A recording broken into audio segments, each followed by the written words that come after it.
নমস্কার, আমি অতুর রান্নাঘরে সবাইকে স্বাগত। আজ আবারও চলে এসেছি একটা নতুন রেসিপি নিয়ে। আজ আমি তোমাদের সাথে শেয়ার করব পাকা আমের ডেজার্ট রেসিপি। প্রথমেই ছোট বাটির 1 বাটি সুজি নিয়েছি, একই বাটির হাফ বাটি টক দই নিয়েছি। এবার সুজি আর টক দই ভালো করে মিশিয়ে নেব। যে বাটিতে করে সুজি আর টক দই নিয়েছিলাম সেই বাটির হাফ বাটি জল দিয়ে ভালো করে মেখে নেব। ব্যাটারটা বেশি পাতলাও হবে না আর বেশি ঘনও হবে না, সেইভাবে বানাতে হবে। এখানে মাপের পরিমাপটা সঠিক থাকলে রেসিপিটা পারফেক্টভাবে তৈরি হবে, সেটা খেয়াল রাখতে হবে। সুজি টক দই জল দিয়ে ভালো করে মেখে নিয়েছি। এবার 10 মিনিটের মতো রেস্টে রেখে দেব। এদিকে আগের থেকে দুধ ভালো করে জাল দিয়ে ফুটিয়ে নিয়েছি। আমি এখানে 1 লিটারের একটু কম দুধ নিয়েছি। 6 থেকে 7 মিনিট ধরে ফুটিয়ে দুধটা ঘন করে নিয়েছি।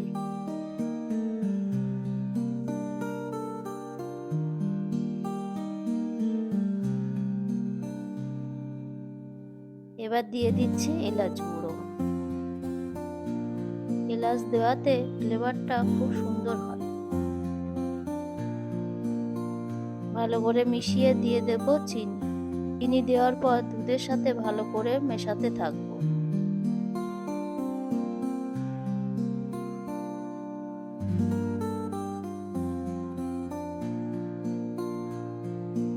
চিনি দুধের সাথে খুব সুন্দর করে মিশিয়ে নিয়েছি। এদিকে একটা বাটিতে 2 চামচ গরম দুধ নিয়েছি। দিয়ে দিচ্ছি 2 টেবিল চামচ কাস্টার্ড পাউডার। ভালো করে দুধের সাথে মিশিয়ে নেব।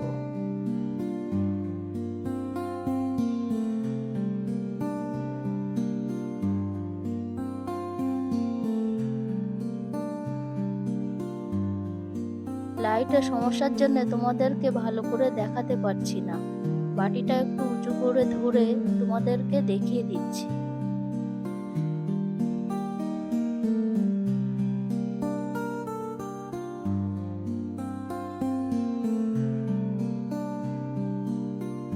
এবার গরম দুধের মধ্যে অল্প অল্প করে দেব আর চামচ দিয়ে নাড়াতে থাকবো। আমি এখানে ভ্যানিলা ফ্লেভারের কাস্টার্ড পাউডার ব্যবহার করেছি। কাস্টার্ড পাউডার দিলে কালারটা খুব সুন্দর হয় আর খেতে অপূর্ব লাগে। তোমরা দেখেই বুঝতে পারছো দুধটা অনেকটাই গাঢ় হয়ে এসেছে আর ফোটানোর দরকার নেই। ঠান্ডা হয়ে গেলে আরো একটু গাঢ় হয়ে যাবে। দুধটা ঠান্ডা হতে রেখে দেব। আমি এখানে 2টো বড় সাইজের আম নিয়েছি। আম কেটে আমের পাল্প বের করে নেব।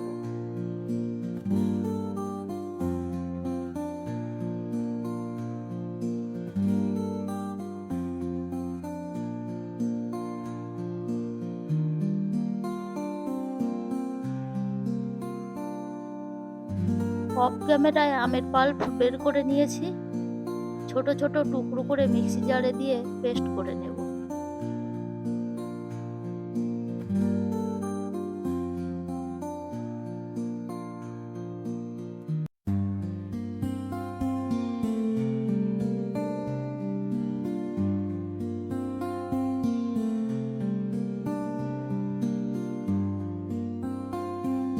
বন্ধুরা, পাকা আম এখনো বাজারে পাওয়া যাচ্ছে। বাজারে পাকা আম থাকতে থাকতে একবার হলেও এই ডেজার্ট রেসিপিটা বানিয়ে দেখো, খেতে অসাধারণ লাগবে।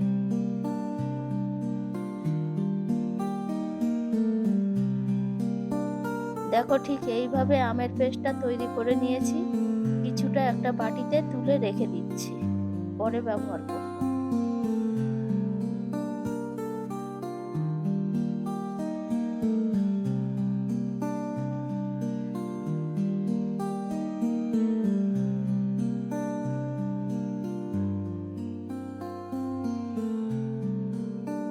এদিকে সুজি ভিজে নরম হয়ে গেছে।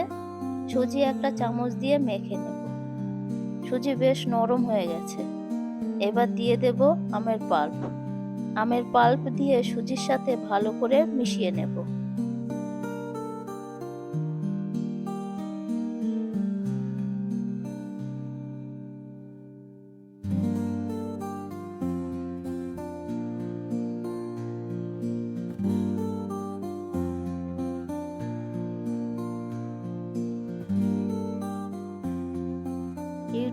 এসে দেশে বিদেশে আমার অনেক বন্ধু হয়েছে। সবাইকে জানাই আমার আন্তরিক ভালোবাসা। আমার রেসিপিগুলো দেখে অনেকেই খুব সুন্দর সুন্দর কমেন্ট করো, আমার খুব ভালো লাগে। তোমাদের কমেন্ট পড়ে অনেক বেশি উৎসাহিত হয়েছি নতুন নতুন ভিডিও বানাতে। আমার এই ছোট্ট পরিবারকে একমাত্র তোমরাই পারো সাপোর্ট করে বড় করে তুলতে। এবার দিয়ে দেব 3 চামচ চিনি। আমি এখানে গুঁড়ো চিনি ব্যবহার করলাম। ব্যাটারের সাথে চিনি ভালো করে মিশিয়ে নেব।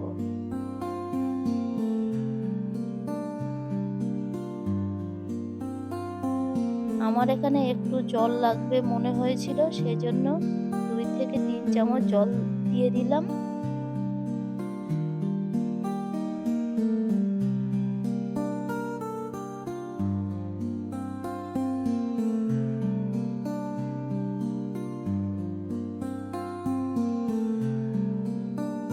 দিয়ে দিচ্ছি সামান্য একটু লবণ।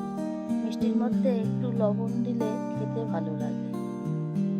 আর দিচ্ছি খুব অল্প পরিমাণ বেকিং পাউডার। এই বেকিং পাউডার দিলে খুব সুন্দর নরম তৈরি হবে আর খেতেও বেশ ভালো লাগবে।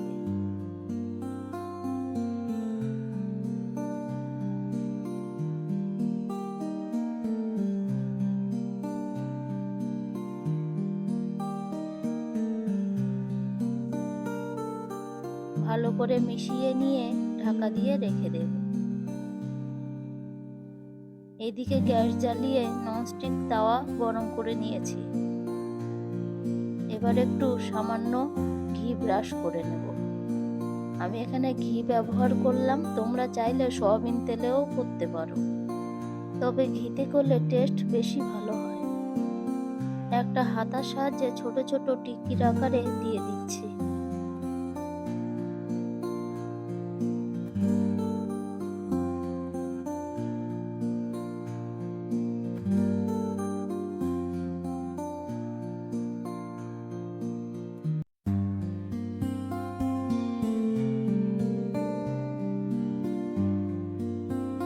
বেশ অনেকগুলোই আমি এখানে দিয়ে দিয়েছি। গ্যাসটা মিডিয়াম টু লো ফ্লেমে রেখে 1.5 মিনিটের জন্য ঢাকা দিয়ে দেব।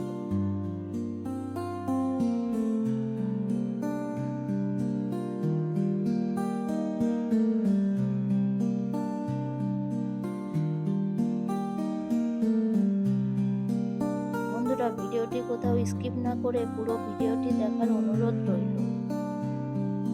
আশা করি এই রেসিপিটা তোমাদের ভীষণই ভালো লাগবে।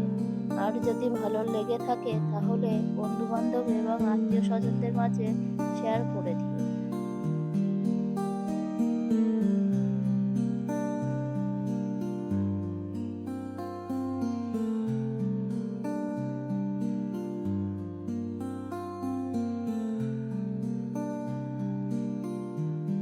দেড় মিনিট পরে ঢাকা তুলে উল্টে দেব।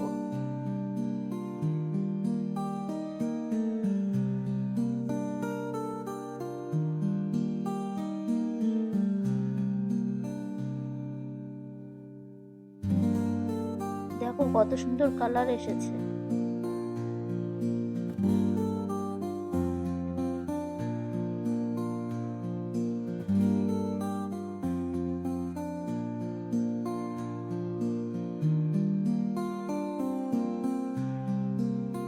আবারও ঢাকা দিয়ে দিলাম। ঢাকা তুলে দুদিকে একটু লালচে করে ভেজে নেব। এই টিকিয়াগুলো ভাজতে একদমই সময় লাগে না, অল্প সময়ের মধ্যে ভাজা হয়ে যায়।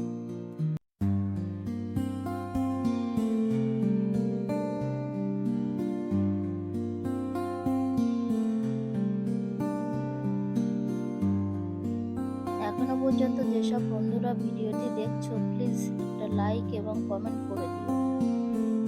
আর নতুন বন্ধু হলে চ্যানেলটিকে সাবস্ক্রাইব করে পাশে থাকা বেল আইকনটি প্রেস করে দিও। তাহলে আমি যখনই কোনো নতুন ভিডিও আপলোড করব সবার আগে তোমাদের কাছে পৌঁছে যাবে।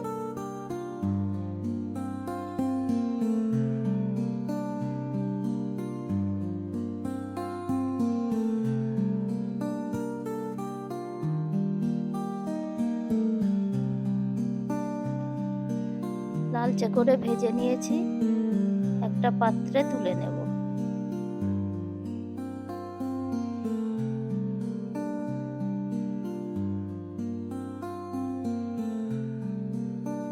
আবারও একটু ঘি ব্রাশ করে দিচ্ছি।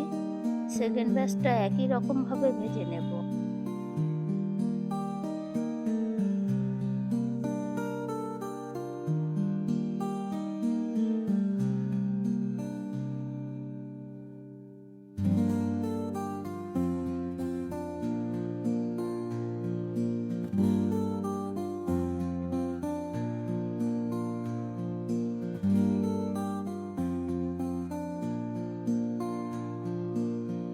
বন্ধুরা, আমি যেভাবে রেসিপিটি বানাচ্ছি একবার হলেও বাড়িতে বানিয়ে দেখো, খেতে দুর্দান্ত লাগবে।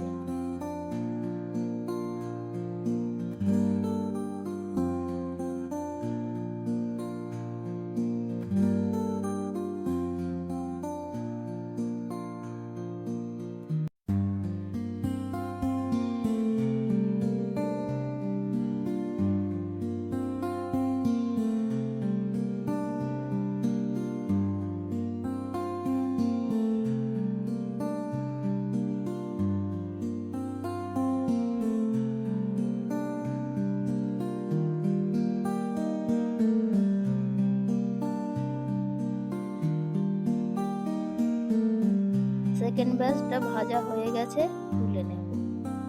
সবগুলো আমার ভাজা হয়ে গেছে।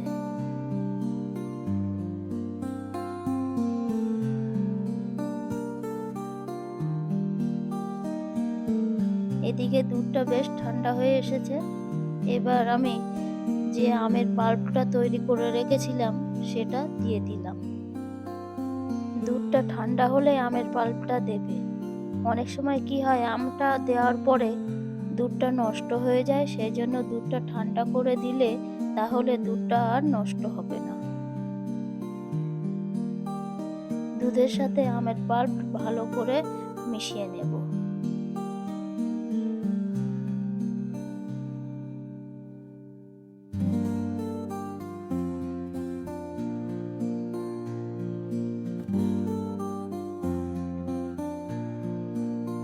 খুব সুন্দর করে মিশিয়ে নিয়েছি। এবার আমি যে টিকিগুলো তৈরি করলাম সেগুলো দিয়ে দেব।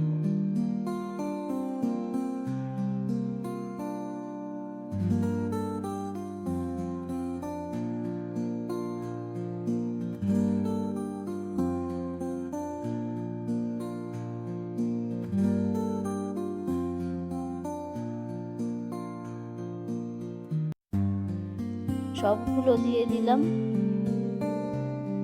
এবার 2 ঘন্টার জন্য ফ্রিজে রেখে দেব। এই ডেজার্ট রেসিপিটা ঠান্ডা ঠান্ডা খেতে ভীষণই ভালো লাগে।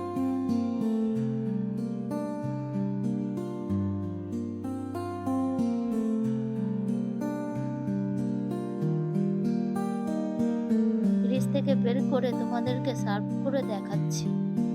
আমার রেসিপিটি যদি তোমাদের ভালো লেগে থাকে তাহলে লাইক, কমেন্ট এবং সাবস্ক্রাইব করে আমার পাশে থেকো। সবাই ভালো থেকো, সুস্থ থেকো। নমস্কার।